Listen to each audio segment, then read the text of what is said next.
Hello दोस्तों, कैसे हैं आप लोग। उम्मीद करते हैं सब कुशल मंगल होंगे। हम लोग 12th क्लास के बीएसटी का चैप्टर फर्स्ट का एक न्यू टॉपिक के साथ आए हैं, जिस टॉपिक का नाम है ऑब्जेक्टिव ऑफ मैनेजमेंट, प्रबंध के उद्देश्य। क्या है टॉपिक का नाम? प्रबंध के उद्देश्य। हम लोग 12th क्लास का बीएसटी चैप्टर फर्स्ट पढ़ रहे हैं, जिसका नाम है nature and importance of management, प्रबंध की प्रकृति और इसका महत्व। ठीक है। और इस चैप्टर में आज हम लोग इसका सेकेंड वीडियो बनाने जा रहे हैं, जिस टॉपिक का नाम है ऑब्जेक्टिव ऑफ मैनेजमेंट, प्रबंध के उद्देश्य। क्या नाम है? प्रबंध के उद्देश्य। इस टॉपिक में हम लोग बेसिकली प्रबंध के उद्देश्य के बारे में समझेंगे। ठीक है, कि प्रबंध के उद्देश्य क्या होते हैं, कितने उद्देश्य होते हैं, और आखिर प्रबंध में कुछ उद्देश्य बनाए क्यों जाते हैं, इसके बारे में हम लोग समझेंगे। चलिए बिना समय गवाए स्टार्ट करते हैं। चलिए अब आप लोग यहाँ पे अच्छा से देखिए यहाँ पे क्या है टॉपिक, प्रबंध के उद्देश्य, ऑब्जेक्टिव ऑफ मैनेजमेंट। उद्देश्य, प्रबंध के उद्देश्य को समझने से पहले उद्देश्य को समझ लीजिए कि उद्देश्य क्या होता है। आप दुनिया में किसी भी चीज का उद्देश्य यदि देखते हैं तो उसका उद्देश्य क्या होता है, ऑब्जेक्टिव क्या होता है, उसको अच्छा है समझिए। ऑब्जेक्टिव का मतलब होता है, उद्देश्य का मतलब होता है कि जो मैं कार्य कर रहा हूं उस कार्य का अपेक्षित परिणाम ही उद्देश्य कहलाता है। यानी दुनिया में कोई भी व्यक्ति या कोई भी संगठन यदि कोई कार्य कर रहा है तो उस कार्य करने का अपना उसका कुछ परिणाम होगा, अपेक्षा होगा। ठीक है, जिसने उसको सोच रखा होगा कि हम इस कार्य की प्राप्ति के लिए ये क्रियाएं कर रहे हैं, तो वो क्या होती है, उद्देश्य होती है, ऑब्जेक्टिव होती है। जैसे मान के चलिए कोई बच्चा कंपटीशन का तैयारी करता है ये सोच करके कि हम यूपीएससी का तैयारी करेंगे, और यूपीएससी का तैयारी करेंगे तो आईएएस बनेंगे। आईएएस बनने के लिए जो वो क्रिया करता है, यानी बच्चे का काम करना किस मोटिव से है, यानी परिणाम क्या है उसका, सोच क्या रखा है, हम आईएएस बनेंगे। उस आईएएस बनने के लिए जो वो दिन प्रतिदिन मेहनत करता है, वही मेहनत एक दिन उसका परिणाम निकल के आएगा, जिस परिणाम के लिए वो दिन प्रतिदिन इतना मेहनत कर रहा है। तो यही क्या होता है, उद्देश्य। उसी प्रकार से प्रबंध के भी अपने कुछ उद्देश्य होते हैं, बेसिक उद्देश्य होते हैं, उसको समझते हैं। देखिए प्रबंध किसी भी क्रिया को करने के लिए या किसी भी उद्देश्य के निर्धारण के लिए क्या होता है, उत्तरदायी होता है। मैनेजमेंट के अंतर्गत सबसे पहले उद्देश्यों का ही निर्धारण होता है। यदि मैनेजमेंट कहीं पे बना है, कहीं पे आप देख रहे हैं किसी प्रकार का प्रबंध हो रहा है, मैनेजमेंट का काम हो रहा है, तो मैनेजमेंट के काम होने से पहले आप लोग एक बात अपने मस्तिष्क में अटा लीजिएगा कि जहां पे कोई मैनेजमेंट का काम हो रहा है, कुछ भी हो रहा है, ठीक है, वहां पे उसका कुछ ना कुछ उद्देश्य जरूर होगा। और चूंकि प्रबंध क्या करता है कि संगठन में जो विभिन्न विभाग होते हैं, विभिन्न विभागों का भी अपना उद्देश्य होता है, व्यक्तिगत उद्देश्य होता है। उसी उद्देश्य की प्राप्ति के लिए क्या करता है, प्रबंध कार्य करता है। जैसे मैंने अभी आपको क्या बताया कि बहुत सारे, किसी भी संगठन में एक ही विभाग नहीं होते हैं, बहुत सारे विभाग होते हैं। जैसे मान के चलिए हमारा कोई संगठन है, इसमें एक विभाग का नाम है सेल्स डिपार्टमेंट। कौन सा डिपार्टमेंट? Sales department. एक का नाम है परचेज डिपार्टमेंट, ठीक है। एक का नाम है मार्केटिंग डिपार्टमेंट, ठीक है। मार्केटिंग भी सेल्स के अंतर्गत ही आ जाएगा। एक का नाम है परचेजिंग डिपार्टमेंट। अब यहाँ पे संगठन एक ही है, लेकिन इस संगठन को अलग अलग भागों में बांट दिया गया है, ताकि चूंकि भागों में इसलिए बांट दिया जाता है किसी भी संगठन को, ताकि जो कार्य हो सके, कार्य बेहतरीन तरीके से हो सके, और सभी संगठन अपने व्यक्तिगत उद्देश्य को प्राप्त करेगा, और इन सभी व्यक्तिगत उद्देश्य का संबंध संगठन के एक कॉमन उद्देश्य से होगा, सामान्य उद्देश्य से होगा। जिस सभी उद्देश्यों को क्या किया जाता है, प्रबंध के माध्यम से प्राप्त किया जाता है। यहाँ पे सेल्स डिपार्टमेंट है, मान के चलिए सेल्स डिपार्टमेंट का क्या रहेगा उद्देश्य, कि हम अधिक से अधिक बिक्री करें, तो बिक्री करने के लिए मैनेजमेंट करेगा। यहाँ पे मैनेजमेंट उसका किस लिए होगा, बिक्री को बढ़ाने के लिए। परचेजिंग डिपार्टमेंट का क्या काम रहेगा, वस्तुओं को परचेज करने के लिए, रॉ मटेरियल्स को परचेज करने के लिए, वस्तु को बनाने में जितना भी सामग्री लगेगा उसको परचेज करने के लिए। तो वो किस प्रकार से परचेज हो, ताकि किसी भी वस्तु का निर्माण हो तो उसका प्रोडक्शन कॉस्ट कम लगे, इसलिए इस उद्देश्य का निर्धारण किया जाता है। तो आप यहाँ पे क्या देखें कि एक ही संगठन है, एक ही संगठन में अलग अलग उद्देश्य है, जिन सभी अलग अलग उद्देश्यों को प्राप्त करना क्या है, प्रबंध का एक अपना उद्देश्य होता है। ठीक है, तो अब आप लोग यहाँ पे अच्छा है समझिए, किसी भी संगठन में मूल रूप से 3 उद्देश्य होते हैं। कितने उद्देश्य होते हैं? 3 उद्देश्य होते हैं। पहला संगठनात्मक उद्देश्य, ऑर्गेनाइजेशनल गोल, दूसरा सामाजिक उद्देश्य, सोशल ऑब्जेक्टिव, और तीसरा कर्मचारीगण संबंधी उद्देश्य, जिसको हम लोग बोलते हैं पर्सोनेल ऑब्जेक्टिव्स। यानी प्रबंध में कितने उद्देश्य होते हैं? 3 उद्देश्य होते हैं। ऑर्गेनाइजेशनल ऑब्जेक्टिव, उसके बाद दूसरा सोशल ऑब्जेक्टिव, और तीसरा पर्सोनेल ऑब्जेक्टिव। 3 प्रकार के उद्देश्य होते हैं। अब आइए हम थोड़ा समझते हैं कि संगठनात्मक उद्देश्य क्या होता है, सामाजिक उद्देश्य क्या होता है, और कर्मचारीगण संबंधी उद्देश्य क्या होता है। संगठनात्मक उद्देश्य की यदि हम लोग बात करें तो संगठनात्मक उद्देश्य के अंतर्गत प्रबंध का सबसे पहला उत्तरदायित्व ये होता है कि सबसे पहले संगठन के अंतर्गत प्रबंध किसी भी उद्देश्य का निर्धारण करे, और उस उद्देश्य का निर्धारण करना और उद्देश्य को प्राप्त करना ये प्रबंध का मूलभूत उत्तरदायित्व है। क्या है? मूलभूत उत्तरदायित्व है।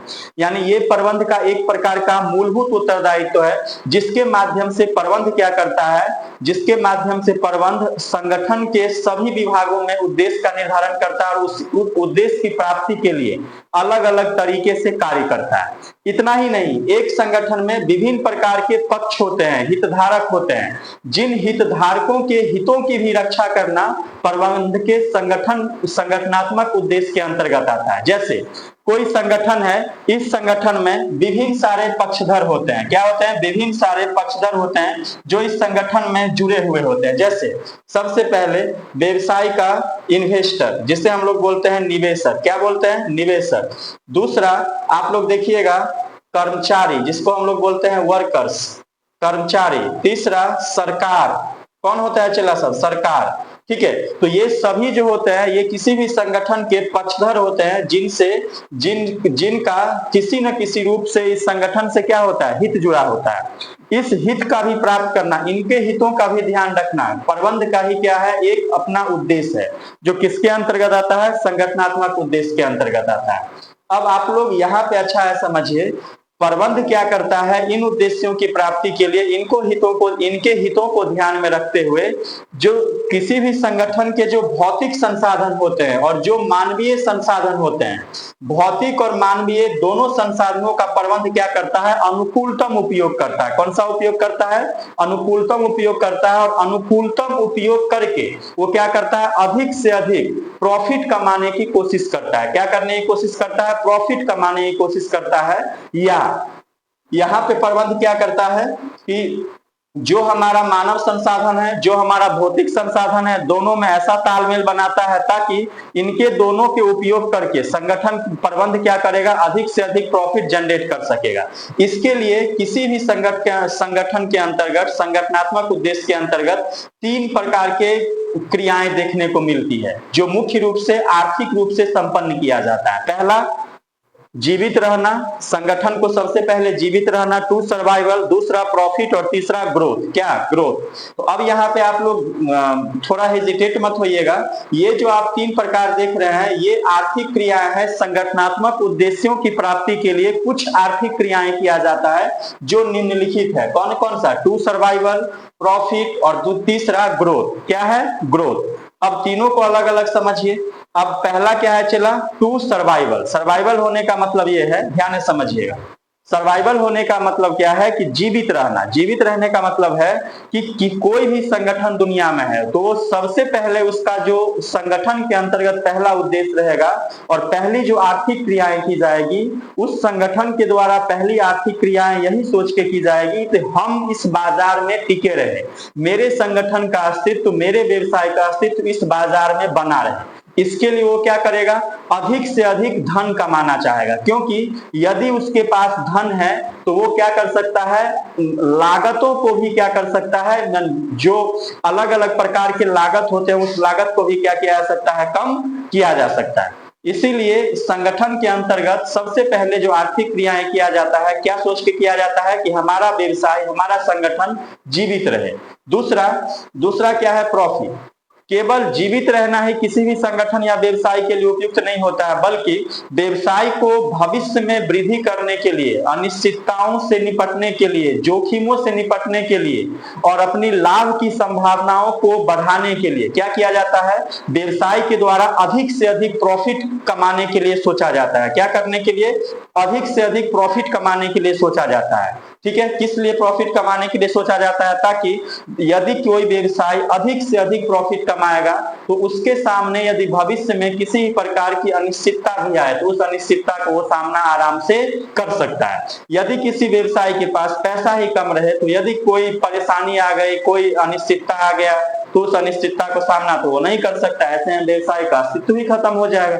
इसीलिए प्रॉफिट भी अपने आप में क्या है, एक ऐसी आर्थिक क्रिया है जो व्यवसाय को लंबे समय तक जीवित रख सकती है। ठीक है, तो केवल जीवित रहना व्यवसाय का ही पर्याप्त नहीं है, जीवित रहने के साथ साथ व्यवसाय को पर्याप्त मात्रा में लाभ भी कमानी होती है। ठीक है, तीसरा क्या है? बढ़ोतरी। इन दोनों का संबंध इससे है, जब कोई संगठन लाभ कमाएगा तो ऑटोमेटिक वो संगठन का क्या करेगा? विकास करेगा। जब किसी भी संगठन का विकास होता है तो संगठन में लाभ की मात्रा में अपने आप वृद्धि देखने को मिलती है, क्योंकि कोई भी संगठन सीमित लाभों तक नहीं चल सकता, उसको चाहिए कि वो दिन प्रतिदिन अपने लाभों को बढ़ाए। अब लाभों को बढ़ाएगा कैसे? तो वो क्या करेगा? विभिन्न प्रकार के अपने संगठन में विकासात्मक कार्य करेगा, यानी अब अपने संगठन का अलग अलग जगहों पे ब्रांचेस खोलेगा, है कि नहीं है? दूसरे देश से या दूसरे व्यक्ति से अपने संगठन में निवेश लाएगा। यदि उस संगठन में देखा जा रहा है कि कर्मचारियों की संख्या में वृद्धि हो रही है, तब भी संगठन लग रहा है कि नहीं, संगठन अभी बढ़ोतरी कर रही है, ग्रोथ कर रही है। तो तीसरा जो ऑब्जेक्टिव आ जाता है संगठनात्मक उद्देश्य के अंतर्गत, तो किस पे अटक जाता है? बढ़ोतरी या विकास पे। तो किसी भी संगठन के लिए केवल जीवित रहना जरूरी नहीं है, जीवित रहने के साथ साथ उसको लाभ भी कमाना होगा, और ये दोनों क्रियाएं हो रही है तो वो संगठन अपने आप भविष्य में क्या करेगा? डेवलप करेगा, ग्रोथ करेगा, विकास करेगा। जैसे मान के चलिए, यहां पर देखिए, यहां पर स्क्रीनशॉट ले लीजिएगा तो ले लीजिए। यहाँ पर देखिए, यहाँ पर ये कोई संगठन है, क्या है चला सब? कोई संगठन है। अब मान के चलिए ये अभी ऐसा संगठन है जो सिंगल है। क्या है? सिंगल है। सिंगल है मतलब इसका कोई ब्रांचेस नहीं है, कोई भी ब्रांचेस नहीं है। मान के चलिए ये जो संगठन है इसका नाम है एक्स लिमिटेड। क्या नाम है? X limited. एक्स लिमिटेड नाम का ये संगठन है, कंपनी है। ये इसका केवल भारत में एक ही ब्रांच है। तो ये सबसे पहले अभी मार्केट में नया आया है तो क्या सोचेगा कि हम उतना काम जरूर कर ले जिससे हम मार्केट से अभी ना हटे। क्या हटे? ना हटे, हम मार्केट में जीवित रह सके। इसके लिए क्या करेगा? पर्याप्त धन की व्यवस्था करेगा। करेगा कि नहीं करेगा? केवल अब मुझे बताइए कि क्या इसका जीवित रहना ही पर्याप्त है? जीवित रह लेगा तो ये लंबे समय तक चल पाएगा? नहीं। जब तक ये संगठन पर्याप्त मात्रा में लाभ नहीं कमाएगा तब तक ये संगठन लंबे समय तक जीवित नहीं रह सकता है। तो संगठन को चाहिए क्या? इस कंपनी को चाहिए क्या? कि ये कंपनी अधिक से अधिक मात्रा में क्या कमाए? लाभ कमाए, प्रॉफिट गेन करे। क्योंकि जब ही ये प्रॉफिट गेन करेगा तो अधिक मात्रा में लाभ होगी, और अधिक मात्रा में लाभ होगी तो इसके सामने किसी भी प्रकार की भविष्य में अनिश्चितता होगी, समस्याएं होगी, तो ये इन समस्याओं से ये संगठन आसानी से निपट सकता है। जैसे कोरोना काल के समय देखे होंगे आप लोग, बहुत सारे कंपनियां बंद हो गई, लेकिन वो कंपनियां बंद नहीं हुई जो पर्याप्त मात्रा में लाभ अर्जित कर रही थी या जिनके पास पर्याप्त मात्रा में पूंजी थी। वो कंपनियां बंद नहीं हुई, वो जैसे तैसे अपना मार्केट में सर्वाइव कर गई, और सर्वाइव कर गई तो आज वो कंपनी प्रॉफिट भी कमा रही है। बात समझ में आया कि नहीं आया? तो दूसरा क्या है? लाभ। और तीसरा, अब मुझे बताइए कि क्या ये संगठन, मान के चलो कि लाभ सालाना 5 करोड़ का कमा रहा है, क्या ये पूरे जिंदगी भर यदि 5 करोड़ का लाभ कमाएगा तो होगा? नहीं होगा। अब चूंकि ये संगठन का आकार ही ऐसा है या इसकी सक्षमता ही इतनी है, ये 5 करोड़ का प्रॉफिट कमा रहा है। क्यों? क्योंकि एक ही संगठन है, उत्पादन सीमित होता होगा, है कि नहीं है? तो इसको बढ़ाने के लिए, इसमें बढ़ोतरी करने के लिए क्या करना होगा? ऐसे ऐसे छोटे छोटे बहुत सारे इसके ब्रांचेस अलग अलग जगहों पे डालने होंगे। क्या करने होंगे? ब्रांचेस अलग अलग जगहों पे डालने होंगे। अब ब्रांचेस अलग अलग जगहों पे डालेंगे तो इसकी ब्रांचेस की संख्या में वृद्धि होगी, जिससे इसके पास कस्टमर बढ़ेंगे, और कस्टमर बढ़ेंगे तो ऑब्वियसली बात क्या है, कस्टमर बढ़ेंगे तो प्रॉफिट भी ये क्या करेगा? ज्यादा कमाएगा, और प्रॉफिट ज्यादा कमाएगा तो संगठन धीरे धीरे और डेवलप करेगा, विकास करेगा। देखिएगा कि एक ही कंपनी के अलग अलग क्या होते हैं, वो सभी चीजों में घुस जाते हैं, जैसे रिलायंस कंपनी, टाटा कंपनी, सुई से लेकर के नमक तक जितना भी कुछ देखिए रिलायंस और टाटा कंपनी दे रही है कि नहीं दे रही है, और यदि दे रही है तो बड़ी मात्रा में तो लाभ भी कमा रही है ना। अब मुझे बताइए, केवल रिलायंस या टाटा कंपनी अपना एक ही प्रोडक्ट बनाती तो क्या उससे वो अच्छा लाभ कमा पाती? नहीं कमा पाती। बात समझ में आया? तो संगठनात्मक उद्देश्य समझ गए, संगठनात्मक उद्देश्य। दूसरा कौन सा उद्देश्य है? सामाजिक उद्देश्य। इसको हम लोग बोलते हैं सोशियल ऑब्जेक्टिव। कौन सा ऑब्जेक्टिव? Social objective. सामाजिक उद्देश्य का मतलब ये होता है, इसको अच्छा है समझिए, दुनिया में जितने भी संगठन हैं, प्रत्येक संगठन किसी न किसी समाज के ही अंग होंगे। क्या होंगे? किसी न किसी समाज के ही अंग होंगे। अब ये कैसे? क्योंकि इस संगठन का जो कस्टमर होगा वो जरूर किसी न किसी समाज का अंग होगा। इस कस्टमर का जो कर्मचारी, इस कंपनी का जो कर्मचारी होगा वो किसी न किसी समाज का ही अंग होगा। बात समझ में आया ना? तो दुनिया में जितने भी संगठन हैं वो कोई ना कोई समाज के अंग होते हैं, किसी न किसी समाज के अंग होते हैं। यहाँ पे प्रबंध का उत्तरदायित्व बन जाता है कि जिनके बीच में रहकर के ये कंपनियां या संगठन काम कर रहे हैं उनके लिए प्रबंध कुछ करे, मैनेजमेंट कुछ करे।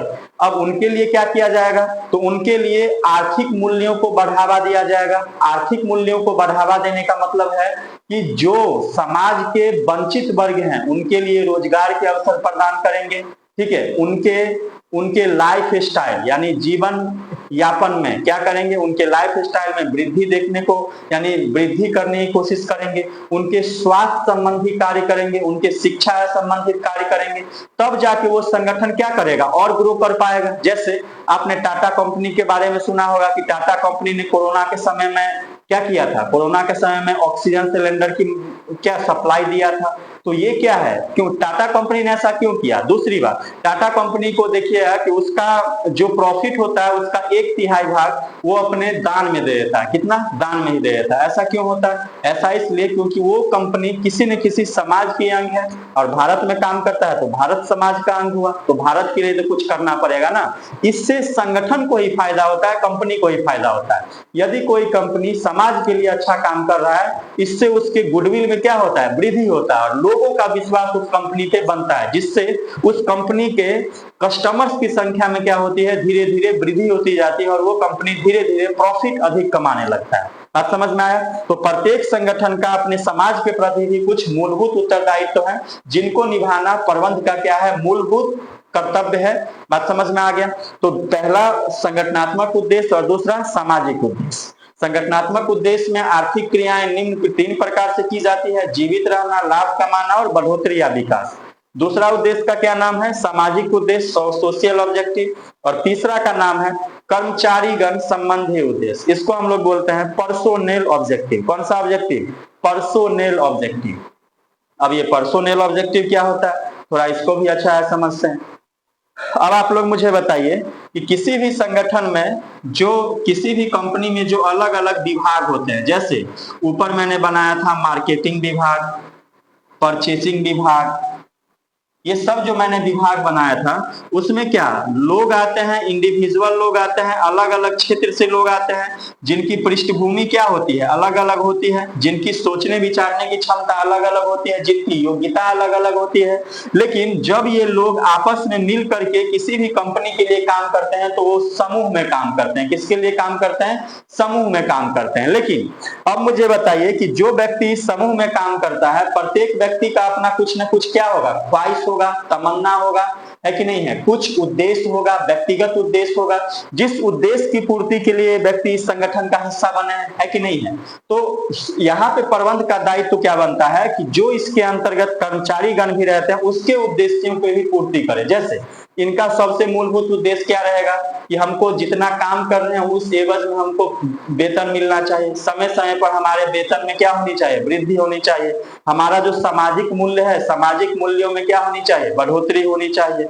ठीक है, अब इसका मतलब क्या हुआ कि प्रत्येक व्यक्ति एक समय के बाद ये चाहता है कि हम जो कमा रहे हैं उस कमाने के वजह हमको समाज में भी, सोसाइटी में भी कुछ इज्जत मिले, है कि नहीं है? तो उसके लिए वो जो काम कर रहा है उसके वेतन में वृद्धि करना, सामाजिक मूल्यों में वृद्धि करना, ये सभी चीजें जो है, ये सभी चीजें कर्मचारी से जुड़े होते हैं। ठीक है, उनके विकास से जुड़े होते हैं। इसलिए ये प्रबंध का मूलभूत उद्देश्य बन जाता है, उत्तरदायित्व बन जाता है कि कर्मचारी के उद्देश्य का क्या करेंगे?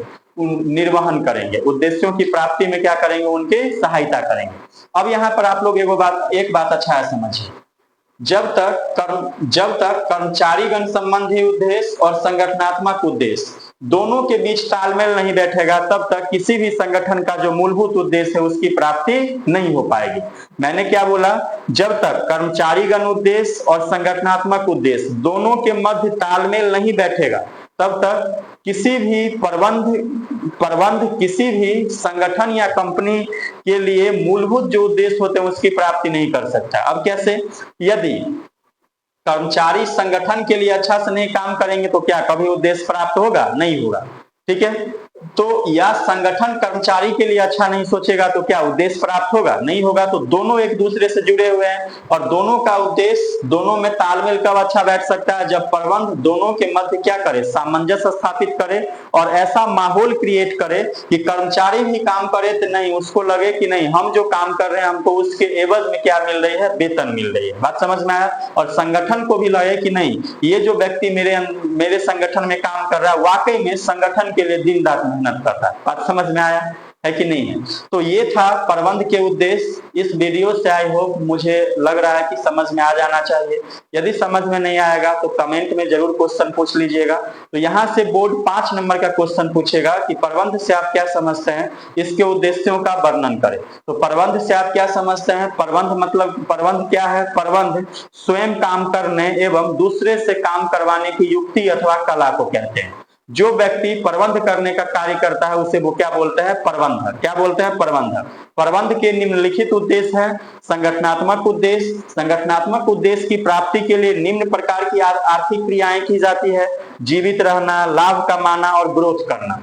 दूसरा सोशल ऑब्जेक्टिव, सामाजिक उद्देश्य। और तीसरा कर्मचारीगण संबंधी उद्देश्य, इसको हम लोग बोलते हैं पर्सोनेल ऑब्जेक्टिव। इतना ध्यान रहेगा। बस तो आज के लिए बस इतना ही रहने देते हैं। फिर मिलते हैं अगले वीडियो के साथ, जिसमें हम लोग अगला वीडियो बनाएंगे importance of management. Importance of management के बाद फंक्शन ऑफ मैनेजमेंट, उसके बाद फंक्शन ऑफ मैनेजमेंट के बाद नेचर ऑफ मैनेजमेंट। ठीक है, तो 4 से 5 वीडियो और बनेगा इस चैप्टर के लिए, उसके बाद इस चैप्टर का पूरा वीडियो समाप्त। चलिए आज के लिए बस इतना ही, मिलते हैं फिर अगले वीडियो में। जय हिंद, जय भारत।